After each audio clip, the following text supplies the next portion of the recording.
Luc chapitre 5. Comme Jésus se trouvait auprès du lac de Génézareth et que la foule se pressait autour de lui pour entendre la parole de Dieu, merci pour la soif que le peuple avait pour la parole de Dieu. De nous de toujours avoir soif de ta parole, Seigneur, et de ne jamais nous en lasser. Amen. Il vit au bord du lac deux barques, d'où les pêcheurs étaient descendus pour laver leurs filets. Il monta dans l'une de ces barques qui était à Simon. Il le pria de s'éloigner un peu de terre. Puis il s'assit, et de la barque il enseignait la foule. Lorsqu'il eut cessé de parler, il dit à Simon, « Avance en pleine eau, et jetez vos filets pour pêcher. » Simon lui répondit, « Maître, nous avons travaillé toute la nuit sans rien prendre. Mais, sur ta parole, je jetterai le filet. » Seigneur, qu'importe nos expériences passées, garde-nous aussi de rester dans l'amertume de nos échecs. Mais lorsque tu donnes un ordre, donne-nous d'obéir, Seigneur, peu importe nos raisonnements et nos expériences. Amen. L'ayant jeté, ils prirent une grande quantité de poissons, alléluia, et leurs filets se rompaient. On voit que l'obéissance, Seigneur mon Dieu, à ton esprit, est bien plus importante, Seigneur, que toutes nos expériences. Amen. Ils firent signe à leurs compagnons qui étaient dans l'autre barque de venir les aider. Ils vinrent et ils remplirent les deux barques, alléluia, au point qu'elles enfonçaient. Quand il vit cela, Simon-Pierre tomba aux genoux de Jésus et dit, « Seigneur, retire-toi de moi, parce que je suis un homme pécheur. » Merci parce que c'est ton Esprit Saint qui convainc de pécher. Alléluia. Car l'épouvante l'avait saisi, lui et tous ceux qui étaient avec lui, à cause de la pêche qu'ils avaient faite. Il en était de même de Jacques et de Jean, fils de Zébédée, les associés de Simon. Alors Jésus dit à Simon, « Ne crains point, désormais tu seras pêcheur d'hommes. » Alléluia. Et ayant ramené les barques à terre, ils laissèrent tout et le suivirent. Merci parce qu'ils ont su tout abandonner pour te suivre, Seigneur Jésus. Nous, encore une fois, Seigneur, de savoir abandonner tout ce qui peut nous ralentir dans notre marche, dans notre course avec toi, Seigneur. Amen.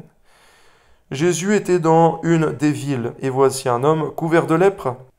L'ayant vu, tomba sur sa face et lui fit cette prière, « Seigneur, si tu le veux, tu peux me rendre pur. » Seigneur, on voit que cet homme ne connaissait pas ta volonté, Seigneur. Il connaissait avec foi ta puissance de pouvoir guérir et délivrer. Mais il ne connaissait pas, Seigneur, ta volonté. Merci parce que tu as la volonté, Seigneur, que tous soient sauvés, qu'ils soient guéris, délivrés. Toi soit la gloire, Seigneur, ce que tu veux, c'est notre bien. Et encore plus, Seigneur, notre bien éternel. Amen. Jésus étendit la main, le toucha et dit, « Je le veux, sois pur. » Aussitôt la lèpre le quitta. Puis il lui ordonna de n'en parler à personne. Mais, dit-il, va te montrer au sacrificateur et offre pour ta purification ce que Moïse a prescrit, afin que cela leur serve de témoignage. Seigneur, lorsque tu agis dans nos vies, tu veux que nous témoignions, Seigneur. Permets-nous d'être des témoins vivants de ce que tu fais dans nos vies. Amen. Sa renommée se répandait de plus en plus et les gens venaient en foule pour l'entendre et pour être guéris de leur maladie. Et lui, il se retirait dans les déserts et priait. Donne-nous de savoir en tout temps, Seigneur mon Dieu, nous retirer, Seigneur, à l'écart et passer du temps dans ta présence. Amen. C'est vrai, c'est dans ta présence que nous sommes restaurés, renouvelés, rechargés spirituellement. Amen. Un jour, Jésus enseignait, des pharisiens et des docteurs de la loi étaient là assis, venus de tous les villages de la Galilée, de la Judée, de Jérusalem, et la puissance du Seigneur se manifestait par des guérisons. Et voici, les gens portant sur un lit un homme qui était paralytique cherchaient à le faire entrer et à le placer sous ses regards. Comme ils ne savaient par où l'introduire à cause de la foule, ils montèrent sur le toit et ils le descendirent par une ouverture avec son lit, au milieu de l'assemblée devant Jésus. Voyant leur foi, Jésus dit, « Homme, tes péchés te sont pardonnés. » Alléluia. Les scribes et les pharisiens se mirent à raisonner et à dire, « Qui est celui-ci qui profère des blasphèmes? Qui peut pardonner les péchés si ce n'est Dieu seul ?» Merci Seigneur parce que le premier besoin de l'homme n'est pas d'être guéri, mais c'est d'être pardonné de ses péchés. Vient ensuite le besoin de la guérison. Amen. Jésus, connaissant leurs pensées, prit la parole et leur dit, « Quelle pensée avez-vous dans vos cœurs? Lequel est le plus aisé, de dire tes péchés te sont pardonnés ou de dire lève-toi et marche?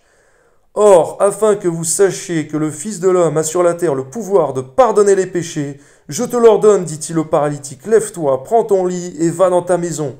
Et à l'instant, il se leva en leur présence, prit le lit sur lequel il était couché et s'en alla dans sa maison, glorifiant Dieu. Alléluia.